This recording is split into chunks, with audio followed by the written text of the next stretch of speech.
Hello नमस्कार साथियों, मैं घनश्याम स्वागत करता हूं आप सभी का अपने YouTube channel learn with SSC पे। साथियों, आज का जो टॉपिक है वो जनरल साइंस के ऊपर है, जिसमें हम 50 मोस्ट इंपॉर्टेंट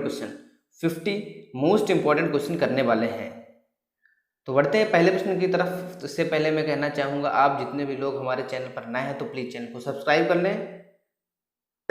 बढ़ते हैं आज के पहले प्रश्न की तरफ। पहला प्रश्न आज हमारा है, चर्म रोग के उपचार में प्रयोग किया जाने वाला रेडियो आइसोटोप। तो क्या है? सी, रेडियो फास्फोरस। का क्या ऑप्शन है? रेडियो फास्फोरस, यानी सी ऑप्शन इसका राइट आंसर हो जाएगा। अगले प्रश्न की तरफ बढ़ते हैं। अगला प्रश्न हमारा है, बहुत अधिक ऊंचाई पर मनुष्य की लाल रुधिर कणिकाओं की संख्या बढ़ जाती है। क्या होता है? संख्या बढ़ जाती है। अगले प्रश्न की तरफ बढ़ते हैं। अगला प्रश्न हमारा है 3rd नंबर, आधुनिक चर्म शोधन उद्योगों में ऐसी कौन सी भारी धातु पाई जाती है जो विषैली है? तो क्रोमियम धातु पाई जाती है। कौन सी पाई जाती है? क्रोमियम धातु पाई जाती है। सी ऑप्शन यहाँ पर भी राइट हो जाएगा।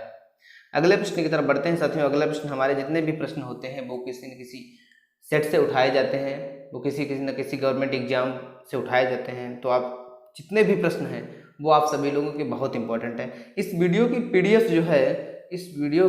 पीडीएफ जो है मैं डिस्क्रिप्शन में दे दूंगा लिंक, वहां से आप सभी लोग डाउनलोड कर लेना। और यार वीडियो को लाइक जरूर करें। तो क्या है? क्वेश्चन नंबर 4 है, स्ट्रांसियम लवण के द्वारा वुनसेन ज्वाला को कौन सा रंग प्रदान किया जाता है? तो किरमिजी लाल। कौन सा? किरमिजी लाल रंग प्रदान किया जाता है। सी ऑप्शन यहाँ पर राइट होता है। अगले प्रश्न की तरफ बढ़ते हैं। अगला प्रश्न गाइस है, कृत्रिम सैटेलाइट के अंदर व्यक्ति भारहीन महसूस करता है क्योंकि पृथ्वी के आकर्षण का बल अभिकेंद्र बल के समान होता है। क्या होता है? अभिकेंद्र बल के समान होता है। यहाँ पे सी आंसर राइट हो जाएगा। अगले प्रश्न की तरफ बढ़ते हैं। अगला प्रश्न हमारा है, आधुनिक शक्तिशाली चुंबक किससे बनते हैं? तो आधुनिक शक्तिशाली चुंबक जो है एल्यूमिनियम, कोबाल्ट, निकेल की मिश्र धातुओं से बनते हैं। सी ऑप्शन यहाँ पर ही राइट हो जाएगा। अगले प्रश्न की तरफ बढ़ते हैं। अगला प्रश्न हमारा है 7, निम्नलिखित में कौन सी घटना सबसे पहले घटी थी? तो कौन सी घटी थी? मार्कोनी ने प्रथम बेतार सिग्नल भेजा। कौन सा? मार्कोनी ने प्रथम यानी पहला बेतार सिग्नल भेजा, यानी सी ऑप्शन इसका राइट हो जाएगा 7 का। अगले प्रश्न की बढ़ते हैं। 8 क्वेश्चन हमारा है, फोटोग्राफी में मुख्य रंग कौन से होते हैं? तो कौन से होते हैं? लाल, नीला, हरा। कौन से होते हैं? लाल, नीला, हरा, यानी रेड, ब्लू और थर्ड है ग्रीन। 3 रंग प्राथमिक रंग भी बोले जाते हैं। अगले प्रश्न की तरफ बढ़ते हैं। अगला प्रश्न हमारा है 10 क्वेश्चन नंबर। अगला क्वेश्चन हमारा है 10, इसमें जब नींबू के रस को खाने सोडे पर डाला जाता है तो उसमें तेज उत्फुल्लन होता है क्योंकि उसमें उत्पन्न गैस होती है कार्बन डाइऑक्साइड। कौन सी गैस होती है? कार्बन डाइऑक्साइड गैस होती है, CO2 गैस होती है। साथियों लाइक जरूर कर देना। अगले प्रश्न की तरफ बढ़ते हैं। अगला प्रश्न हमारा है 10 नंबर, निम्नलिखित में किस कोटि को फोटो प्रिंट के जीवन में अवधि सबसे लंबी होती है? तो श्वेत श्याम प्रिंट की जीवन अवधि सबसे लंबी होती है। बहुत इंपॉर्टेंट क्वेश्चन गाइस, बहुत ही सिलेक्टिव क्वेश्चन है। अगले प्रश्न की तरफ बढ़ते हैं। 11 क्वेश्चन नंबर हमारा है, जिस संवेष्टन प्रौद्योगिकी के कारण हरित क्रांति आई उसके मुख्य अंग थे। क्या अंग थे उसके मुख्य अंग थे सिंचाई, जैव रासायनिक उर्वरक और अधिक उत्पादन करने वाले बीजों की किस्म, यानी सी ऑप्शन है जो राइट होता है। अगले प्रश्न की तरफ बढ़ते हैं। अगला प्रश्न हमारा 12 है, ताम्र की डिस्क में एक छेद है। ताम्र की जो डिस्क है उसमें एक छेद है, यदि डिस्क को गर्म किया जाए तो छेद का आकार क्या होगा? घट जाएगा। क्या होगा? घट जाएगा। अगले प्रश्न की तरफ बढ़ते हैं। बी ऑप्शन यहाँ का जो राइट हो जाएगा। अगला प्रश्न हमारा है साथियों 13, रेडियो एक्टिवता की परिघटना की खोज किसने की? तो बैकरल ने की। किसने की? बैकरल साहब ने रेडियो एक्टिव की परिघटना की खोज की। एक्सरे की बात करें तो विलियम रॉन्टजन ने की। किसने? डब्लू रॉन्टजन ने की। डब्लू रॉन्टजन ने की, विलियम रॉन्टजन। अगले प्रश्न की तरफ बढ़ते हैं। अगला प्रश्न हमारा है 14, औद्योगिक बहिस्राव द्वारा किए जाने वाले जल प्रदूषण को रोकने के लिए निम्नलिखित में कौन से अपतरण को उपयोगी पाया जाता है? तो जलकुंभी को पाया जाता है। किसको? जलकुंभी को पाया जाता है, यानी सी ऑप्शन। अगले प्रश्न की तरफ बढ़ते हैं। अगला प्रश्न हमारा है, नेक्स्ट हमारा है 15, निम्नलिखित में कौन सी गैस उच्चतम ऊष्मीय मान रखती है? सबसे अधिक उच्चतम रखती है ऊष्मीय मान तो प्राकृतिक गैस। कौन सी है? प्राकृतिक गैस, यानी ये ऑप्शन राइट हो जाएगा। बढ़ते हैं नेक्स्ट क्वेश्चन की तरफ। नेक्स्ट क्वेश्चन हमारा 16 है, जो क्वेश्चन है इनसेट टू ई कहाँ से प्रमोचित किया गया था? तो कौरू। कहाँ से? कौरू से प्रमोचित किया गया था। अगले प्रश्न की तरफ बढ़ते हैं। अगला प्रश्न हमारा 17 है, नीचे दिए गए निम्न में सर्वाधिक ऊष्मीय मान प्राकृतिक गैस का सर्वाधिक ऊष्मीय मान होता है। अगले प्रश्न की तरफ बढ़ते हैं। अगला प्रश्न नेक्स्ट हमारा है 17, सागर में बहते हिमखंड के द्रव्यमान के कुल 10 भागों में कितना जल के ऊपर रहेगा? तो एक भाग जल के ऊपर रहेगा। तो क्या होता है? 1/10 रेशियो होता है, 1/10 रेशियो में होता है। अगले प्रश्न की तरफ बढ़ते हैं। अगला प्रश्न हमारा है 19, चंद्रमा पर क्या नहीं होने के कारण वहाँ किसी प्रकार का जीवन नहीं है?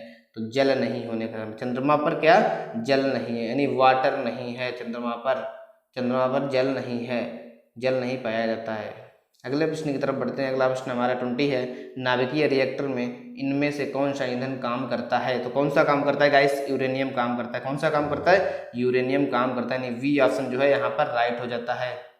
नेक्स्ट क्वेश्चन की तरफ बढ़ते हैं। नेक्स्ट हमारा है 21। तो क्या 21 में, चंद्रमा पर कोई अंतरिक्ष यात्री नली की सहायता से नींबू का शरबत नहीं पी सकता, क्योंकि चंद्रमा पर कोई वायुमंडल नहीं है, चंद्रमा पर कोई भी वायुमंडल नहीं है। अगले प्रश्न की तरफ बढ़ते हैं। अगला प्रश्न हमारा 22, बर्फ के टुकड़े एक गिलास शुद्ध जल और एक गिलास शुद्ध अल्कोहल को डालने पर बर्फ जल के ऊपर से स्तर रहेगी, जल के ऊपर के स्तर पर रहेगी, यानी बर्फ जो है किसी भी गिलास भरे हुए डाल दो बर्फ का टुकड़ा तो जल के स्तर के ऊपर जो है सब दिखेगा, तो बर्फ का टुकड़ा ही दिखेगा। अगले प्रश्न की तरफ बढ़ते हैं। अगला प्रश्न हमारा है 23, चंद्रमा पर आने जाने की यात्रा के दौरान अधिकतम ईंधन कब खर्च होता है? पृथ्वी पर पुनः प्रवेश करने और हल्का हल्का उतरने पर पृथ्वी के गुरुत्व को पार करने में सबसे ज़्यादा ईंधन खर्च होता है। अगले प्रश्न की तरफ बढ़ते हैं। अगला प्रश्न हमारा है 24, वायुमंडलीय ओजोन की ऊपरी परत निम्नलिखित में किससे बनी होती है? तो ऑक्सीजन के अणुओं का संयोजन, ऑक्सीजन का अणु का संयोजन होता है, उससे वायुमंडलीय ओजोन की जो ऊपरी परत हो वो बनी होती है। तो यहाँ पर बी ऑप्शन हमारा राइट होता है। अगले प्रश्न की तरफ बढ़ते हैं। नेक्स्ट हमारा क्वेश्चन है 25 क्वेश्चन है, न्यूक्लियर रिएक्टर में न्यूट्रॉन को किससे अवमंदित किया जाता है? तो न्यूट्रॉन को किससे अवमंदित किया जाता है? तो सभी लोग बताएंगे किससे किया जाता है, तो इसका राइट आंसर हो जाएगा वी, यानी मॉडरेटर। क्या? मॉडरेटर, वी ऑप्शन जो हो जाएगा मॉडरेटर। अगले प्रश्न की बढ़ते हैं। गाइस हमें लोगों ने 25 कंप्लीट किए हैं, 50 में से 25 कंप्लीट कर लिए हैं। तो इसमें क्या है, निम्नलिखित वह कौन सी कंपनी है जिसने ट्रांजिस्टर रेडियो का आविष्कार किया था? तो सोनी ने किया था। किसने किया था? सोनी कंपनी ने ट्रांजिस्टर रेडियो का आविष्कार किया था, यानी ए ऑप्शन राइट। अगले प्रश्न की तरफ बढ़ते हैं। अगला प्रश्न हमारा है, डीजल इंजन में ईंधन को ज्वलित करने के लिए आवश्यक उच्च तापमान किसके द्वारा प्राप्त किया जाता है? तो सिलेंडरों में वायु को संपीड़ित करके किया जाता है। अगले प्रश्न की तरफ बढ़ते हैं। अगला प्रश्न हमारा है, निम्नलिखित में कौन सी ग्रीन हाउस गैस है? तो carbon dioxide green house gas है। कौन सी? Carbon dioxide green house gas है, यानी सी ऑप्शन, CO2 जो गैस है वो ग्रीन हाउस गैस है। अगले प्रश्न की तरफ बढ़ते हैं। अगला प्रश्न हमारा 28 है, निम्नलिखित में किसी तत्व की सापेक्ष परमाणु संहति कौन सी है जो परमाणुओं से बनी होती है, जिनमें प्रत्येक 17 प्रोटॉन, 18 न्यूट्रॉन और 17 इलेक्ट्रॉन होते हैं? तो V35। क्या है? 35। अगले प्रश्न की तरफ 30 क्वेश्चन हमारा है, निम्नलिखित में किसका प्रयोग प्रशीतन में किया जाता है? तो किसका प्रयोग प्रशीतन में किया जाता है? तो सभी लोग बताएंगे किसका प्रयोग किया जाता है। तो ऑप्शन इसका हो जाएगा सी, फ्रीऑन। सी ऑप्शन जो है फ्रीऑन। अगले प्रश्न की तरफ बढ़ते हैं। अगला प्रश्न हमारा है 31, यानी किसी प्रशीतक में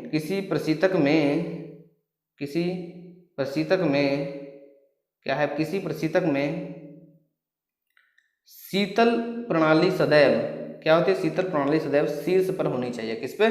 शीर्ष पर होनी चाहिए। ये ऑप्शन सही हो जाएगा। अगले प्रश्न की तरफ बढ़ते हैं। अगला प्रश्न हमारा है 32 क्वेश्चन हमारा है। इसमें क्या, हीलियम गैस के गुब्बारों में क्यों भरा जाता है? हीलियम गैस को गुब्बारों में क्यों भरा जाता है? क्योंकि वायु से हल्की होती है। हीलियम जो गैस है, हीलियम गैस वायु से हल्की होती है। वायु से क्या होती है? हल्की, इसीलिए गुब्बारे भरते हैं तो वो जो गुब्बारा होता है हमारा हवा में ऊपर की ओर चला जाता है। अगले प्रश्न की तरफ बढ़ते हैं। नेक्स्ट क्वेश्चन हमारा 33 में क्या, भारत से पहले कितने देशों ने परमाणु बम विस्फोट किया था? यानी 5 देशों ने परमाणु बम विस्फोट किया था।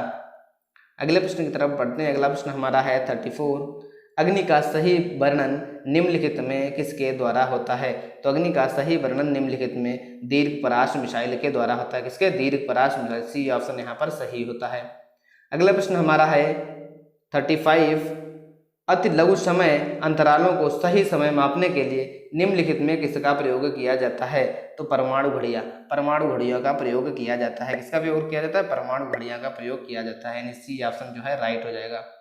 अगले प्रश्न की तरफ बढ़ते हैं। अगला प्रश्न हमारा है 36, सितंबर 2004 में इसरो द्वारा प्रवर्तित इडुसैट को में से क्या सुविधा उपलब्ध है? तो क्या है? शैक्षिक संयोजकता। गाइस सभी लोग बताते रहिए, शैक्षिक संयोजकता है। अगले प्रश्न की तरफ बढ़ते हैं। नेक्स्ट क्वेश्चन हमारा है 37, यूरेनियम अंततः किस तत्व के स्थायी आइसोटोप में बदल जाता है? तो किस में बदल जाता है? गाइस सभी लोग क्वेश्चन को बताएंगे, यानी सीसा में बदल जाता है। सी ऑप्शन हमारा जो है राइट हो जाएगा। अगले प्रश्न की तरफ बढ़ते हैं। अगला प्रश्न हमारा है 38, निम्नलिखित में वह व्यक्ति कौन सा है जिसे भारतीय मिसाइल प्रौद्योगिकी का पिता कहा जाता है? भारतीय मिसाइल प्रौद्योगिकी का पिता कहा जाता है, तो कौन सा है इसका right answer? Doctor Homi Jahangir Bhabha. पूरा नाम क्या है? डॉक्टर होमी जहांगीर भाभा। तो डी ऑप्शन इसका राइट हो जाएगा। अगले प्रश्न की बढ़ते हैं। अगला प्रश्न हमारा है 39, यूरेनियम के रेडियो एक्टिव विघटन के फलस्वरूप अंततः क्या बनता है? तो क्या बनता है? सीसा बनता है। क्या बनता है? सीसा बनता है। अगले प्रश्न की तरफ बढ़ते हैं। 40 क्वेश्चन है, निम्नलिखित में कौन सा गुण भारी पानी में नहीं होता है? तो भारी पानी का क्वथनांक साधारण पानी से कम होता है। क्या होता है? भारी पानी का जो क्वथनांक है साधारण पानी के क्वथनांक से कम होता है। अगले प्रश्न को करते हैं। नेक्स्ट क्वेश्चन हमारा है 41, कोयले की किस किस्म में मूल पादप द्रव्य के अभिगेय अवशेष पाए जाते हैं? तो पीट में पाए जाते हैं। किसमें? पीट में पाए जाते हैं, यानी सी ऑप्शन जो है सही हो जाएगा। अगले प्रश्न की तरफ बढ़ते हैं। अगला प्रश्न हमारा है, किसी रेडियो सक्रिय पदार्थ का आधा जीवन 4 महीने का होता है, उसका 3/4 भाग कितने महीनों में नष्ट हो जाता है? तो 8 महीनों में नष्ट हो जाता है। कितने महीनों में? 8 मंथ में हो जाता है। 8 मंथ में टोटल कितना हो जाएगा? 8 मंथ में। अगले प्रश्न की तरफ बढ़ते हैं। नेक्स्ट क्वेश्चन हमारा है 43, निम्नलिखित में वह व्यक्ति कौन है जिसने एक महत्वपूर्ण नैदानिक यंत्र में MIR के विकास की सहायता की और उसे नोबेल पुरस्कार प्राप्त किया? तो पाल सी लेटरबर्ग को नोबेल पुरस्कार भी मिला। अगले प्रश्न की तरफ बढ़ते हैं। 44 क्वेश्चन हमारा है, न्यूक्लियर रिएक्टर में भारी जल का प्रयोग किस रूप में किया जाता है? तो किस रूप में किया जाता है? तो नियामक के रूप में किया जाता है। किसके रूप में किया जाता है? सी ऑप्शन, नियामक के रूप में किया जाता है। नेक्स्ट क्वेश्चन हमारा है 45, परमाणु रिएक्टर में प्रयुक्त ईंधन है। परमाणु रिएक्टर में प्रयुक्त ईंधन है, तो क्या है? यूरेनियम। क्या है? यूरेनियम जो है प्रयुक्त ईंधन है परमाणु रिएक्टर में। डी ऑप्शन यहाँ पर सही होता है। अगले प्रश्न की तरफ बढ़ते हैं। अगला प्रश्न हमारा है 46, नाभिकीय रिएक्टरों में ग्रेफाइट का प्रयोग किया जाता है। नाभिकीय रिएक्टरों में ग्रेफाइट का प्रयोग किया जाता है, तो क्या किया जाता है? विमंदक के रूप में। किसके रूप में? विमंदक के रूप में प्रयोग किया जाता है, यानी सी ऑप्शन यहाँ पर जो है राइट हो जाएगा। अगले प्रश्न की तरफ बढ़ते हैं। अगला प्रश्न हमारा है 47, ऑटोमोबाइल वाहनों द्वारा निष्कासित मुख्य नुकसानदेह गैस जिससे वायु प्रदूषण होता है निम्नलिखित में कौन सी हैं? तो कौन सी हैं?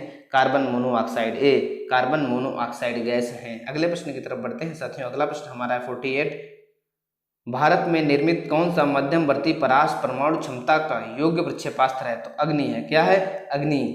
अग्नि जो है हमारी मिसाइल वो है प्रक्षेपास्त्र, परमाणु क्षमता योग्य प्रक्षेपास्त्र है, यानी ये ऑप्शन यहाँ पर सही हो जाएगा।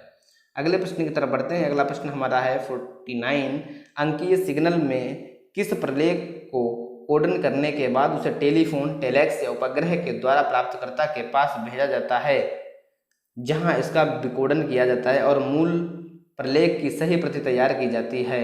निम्नलिखित में से वह प्रक्रिया कौन सी है जो उसका प्रतिनिधित्व करती है? तो फैक्स होती है। क्या होती है? फैक्स होती है। वह प्रक्रिया जो है फैक्स होती है। तो ये ऑप्शन। अगला नेक्स्ट बढ़ते हैं 50 क्वेश्चन पे। ज्यामिति के जनक किसे कहते हैं? तो ज्यामिति के जनक यूक्लिड को हम कहते हैं। ज्यामिति के जनक किसे कहते हैं? यूक्लिड को कहते हैं। आशा करता हूँ आप सभी लोगों को 50 क्वेश्चन का वीडियो 50 क्वेश्चंस का ये वीडियो अच्छा लगा होगा। यदि वीडियो अच्छा लगा है तो इस वीडियो को लाइक करें, और चैनल पर नए हैं तो यार चैनल को सब्सक्राइब कर लें, ताकि इसी प्रकार हम डेली 8 PM पे ये वीडियो लाता हूँ, आप सभी लोगों को वीडियो मिल जाए। और बताऊँ, इस पे सुबह मॉर्निंग में 7 AM पे करंट अफेयर की क्लास होती है। किसकी होती है? करंट अफेयर की क्लास। और फिर 7 PM पे स्टैटिक जीके की, किसकी? स्टैटिक जीके की क्लास होती है, स्टैटिक जीके की। और 8 PM पे इस पे होती है साइंस की क्लास। किसकी? साइंस की क्लास। तो सभी लोग देखना ना भूलें 8 बजे वाली क्लास। आज के लिए बस इतना ही।